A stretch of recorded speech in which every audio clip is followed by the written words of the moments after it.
Her convention was great. She beat Trump so badly in the debate, he's scared to death to beat her again. That's a fact. Tough guy, right? Tough guy. Because he knows he'd lose again. That's a fact. He is a loser. Look, now I'm proud of our record the past 4 years. Maybe you saw Rachel Maddow last night, who did raised a lot of questions. You're going to make business decisions about who's doing a better job in the economy. She said, the Biden-Harris economy has been not only left every other rich country in the world in the dust, it's left the Trump administration in the dust. Well, folks, that wasn't hard to leave him in the dust. I think he lives in the dust. We created 16 million jobs, more jobs than has been created in a single term in all of American history. More people are working today than ever before. Wages for working people are higher than they've ever been before. And more people have health care insurance than before. And what does Trump want to do if he wins? He wants to use his favorite word, terminate. No, I'm serious. This guy means what he says, man. He wants to terminate the Affordable Care Act. He's been trying to succeed, and he failed every time. If he does, though, 40 million Americans will lose their health care. 40 million. And 100 million will lose their protections because they have pre-existing conditions. Trump likes to call himself pro-business. We all know Trump is a failed businessman. He inherited $100 million. And he got bankrupt how many times I can't keep track. Including bankrupting the casino in Atlantic City was pretty hard to do. How's that possible? I thought the House always won. Trump wasn't only a loser in 2020, he's a loser in everything he does. Meanwhile, on our watch, business of all sizes are surging. The record number of small business applications is 19 million so far since we've gotten elected. And every single application is an act of hope. Folks, remember when Trump got elected, if he got elected, he told him, if I got elected, the stock market would crash. I just wish I was listening for 36 years as the poorest man in Congress, so I didn't have any stock. But anyway.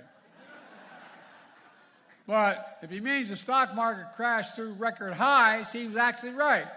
It's highest it's ever been in American history. And by the way, it must be irritating to a guy to turn to Fox News and hear the Biden-Harris stock market is stronger than ever in history. Look, folks, unemployment is at historic lows for everyone, including blacks and Latinos. We have the smallest racial wealth gap in 20 years. Wages have grown faster than inflation for more than a year now. Inflation is down at 2.4%. In fact, it's now back to pre-pandemic levels and still going down, not up, down. Along with it, interest rates are beginning to drop. The data shows the benefits of economic recovery are benefiting working and middle-class folks more than the top. New data from the National Labor Relations Board shows the number of workers filing for union representation has doubled since I became president. Doubled. But you got it, man. Oh.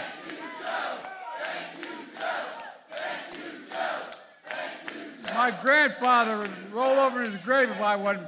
He'd say, Joey, from Scranton, he'd say, Joey, you're a union from belt buckle to shoe sole. He said it a little more colorfully than that. The Biden-Harris administration is the first administration in 5 decades to increase union petitions. Simple. They know, you know, Kamala and I know. Wall Street didn't build America. The middle class did, and unions built the middle class. And that's a fact.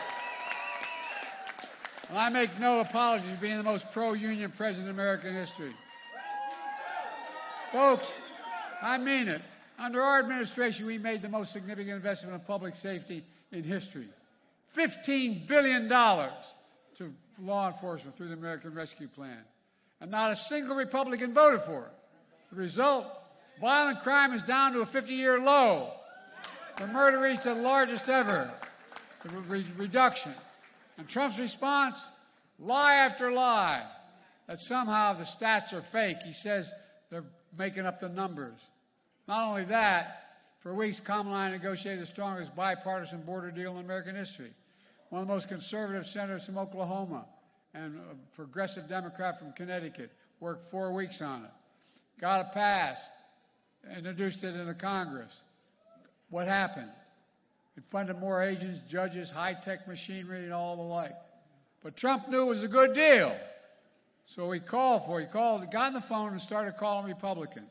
Say, quote, you can't vote for this because it will help Biden and hurt me. He's a great American, isn't he? So Trump and the Republicans killed the deal. But Kamala didn't stop. We surged resources, increased enforcement. We took executive action. We worked with Mexico, and despite all of Trump's friends say, there are fewer border crossings today than the day he left office, right now. But let me say it again. There are fewer people coming to this country legally as I stand right now than the day he left office. We're going to, look, I got to say, Kamala will say, she's going to do more for comprehensive reform. That's one of the main things that got to get done. So let's set the record straight. More people are working today in America than any time since Trump left office. That's just a fact. More people have health insurance than when Trump was president. More people are earning higher wages. The stock market is even higher. 401ks are stronger. Violent crime is down. Murder is down. Fewer people are crossing the border. And Trump calls that a hellscape. Talks about America being a failed nation. Where the hell is he from? No, I'm serious. Think about it. A president calling America a failed nation makes me angry. I say America's winning. We're the most powerful nation in the world, the most respected nation in the world, and every other country in the world like to be like. Trump says we're losers, but the only loser I know is Donald Trump. Look, don't get me wrong. There's more work to be done. Kamala and I have specific plans to bring down the cost of housing, child care, elder care, and more. How we solve these challenges will help make the next president who's president. Every president has to cut their own path. That's what I did. I was loyal to Barack Obama, but I cut my own path as president. That's what Kamala's going to do. She's been loyal so far, but she's going to cut her own path.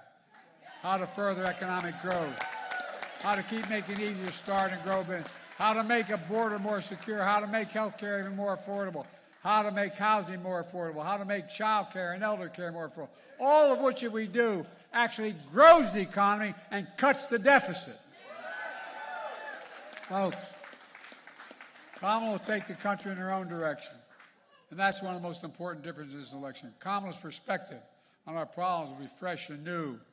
Donald Trump's perspective is old and failed and, quite frankly, thoroughly, totally dishonest.